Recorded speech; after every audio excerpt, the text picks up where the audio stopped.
Ani Bujo Tanzi Sego, welcome everyone. Ani Jini Kajawan, Nojmo Mushkogiash, and Gichi Manadu and Dota Mishupichu, Nin Shawnee, Lakota, Potawatomi, Ojibwe, Algonquin, and Minwa Mohawk. I'm a pipe carrier, sun dancer, a sweat lodge leader, artist, historian, and activist. And I'm here today to talk about the amazing mural.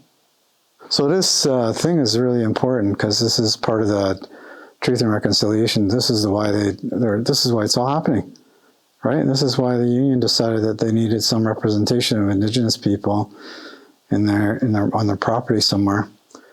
Because like I grew up in Toronto, and there's like all this levels of separation that happens when you're an Indigenous person in this country back then. And I think like most of the settlers, the new ones, they knew probably what I was going through too. But not everybody saw it like that. I'm really happy the way things are going right now. When I was that little kid, I couldn't imagine that this was going to happen. Because there was nothing like that out there that you could see anywhere. And a lot of the stereotyping was actually coming right from the school system itself. Like the history, the way it was written, is written such a contrary negative vision of the Indigenous people.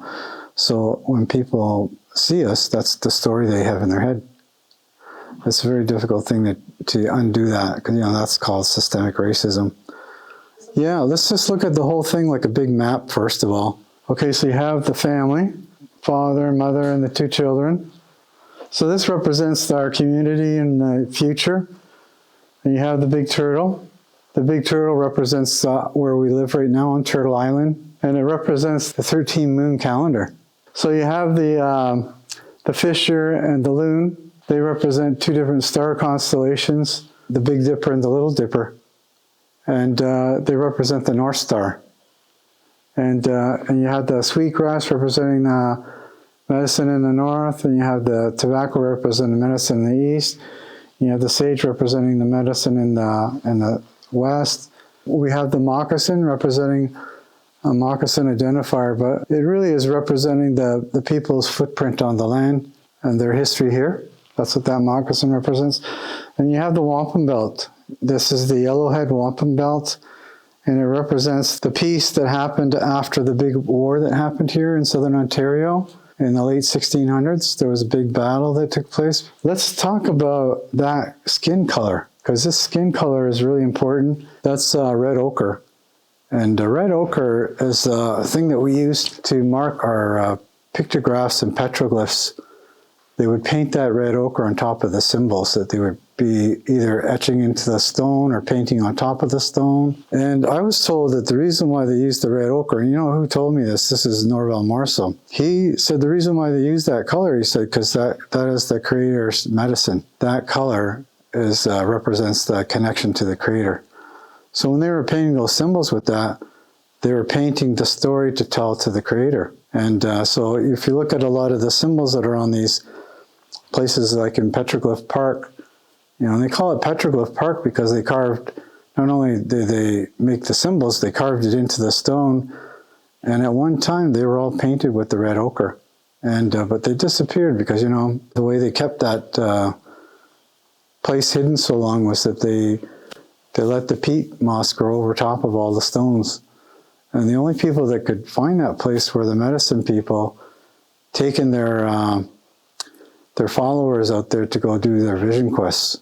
And their stars are in here representing the road or the maps that help the people figure out when the different seasons were coming around. Because certain star systems would be up in the sky, showing the people what season was coming, that they knew that they should get ready because it was connected with one of the 13 moons. Like, a lot of people don't know that the Little Dipper and the Big Dipper, they represent where the North Star is, and that they represent a way that you should never be able to get lost.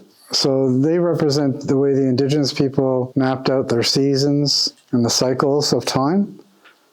And they talk about the different star systems, how when they came around, that it was time to go hunting or it's time to plant the crops. Okay, so let's go back to the turtle for a second, because you got to look at the turtle's back. You know how many spaces are on there? It's 13. And if you look at the segments around the outer edge of that turtle's back, there are 28. So 28 times 13 is 364 days a year.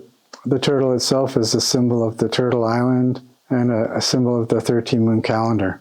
I think it's one of the few creatures out there in nature that talks about those cycles. And the indigenous people, in their wisdom, saw the connections between the spaces on the turtle's back and the number of moons there were in a year, and then even the number of days on. So you check it out, and it's not all the turtles that are like that, but the snapping turtles. Let's go to the sweetgrass. Represents the power in the north, and it represents the white bear. Represents that where we are. We're talking about the 8th fire.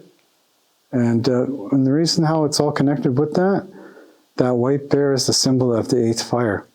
Now, I only knew about these things. This is the only way I've ever heard them. I never heard it another way, that there was any other colored bear up in the north direction other than the white. And they're not talking about a polar bear. They're talking about a black bear that's white. And I saw one. Like back in 2004, I was up in a place called Lac La Croix doing some teachings for a couple of weeks. When I was up there, just leaving that place, on the way, I saw a big white bear. My friend was with me and she said, "Oh my God, Philip, that's the sign." They said, "That's the sign of the 8th fires when you see that white bear." And they say that white bear is going to come down to Toronto. They're going to see it here. Okay, so the sweetgrass represents those things, those directions. It represents the white bear.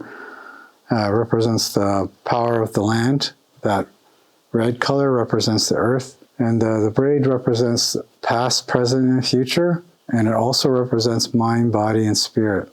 We're on a journey, all of us. And it takes those three things, mind, body, and spirit, to make it through this journey. So tobacco represents the east. It represents the water. It represents the turtle. And it represents the medicine, like the one true offering that humans can give to the Creator when they're offering up something that the only thing that humans own is tobacco, according to the way these teachings are. And that tobacco, that represents the way that a human being can give something that's truly theirs to the Creator. Okay, so next is this is the sage. The sage represents the power and the medicine from the West. It represents a lot of things. It represents great protection, and it represents the thunder beings. And, like when there's a big storm out there, that's to block all that energy, the bad energy. And, because when we do the sun dances, all their volunteers, the helpers, they bring all the sage that they went and picked. And so the whole Sundance Arbor is full of sage everywhere. It's so that they're protected when they're in there doing that work, that spirit work. And so that represents the buffalo, that represents the turtles, that represents the bears. And the cedar is the one that represents the thunder beings, and it represents the eagle. The Big Dipper represents the 7 grandfathers. That's the Big Dipper.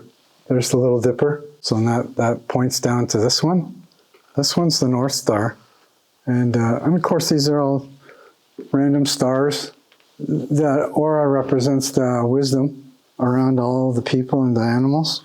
Now, this blue around the eye of the man, I was told that it represents the universe, because when original men, they were always looking to the sky to find their way, and that represents this green represents a special kind of blood that's in the body, and only certain babies get painted with this green color on their back, on their lower back. Not everybody is born with that color. But that's what that represents, that purity from that time. And they all have that same kind of eye and nasal kind of colors. So let's talk about a little bit more about this wampum belt.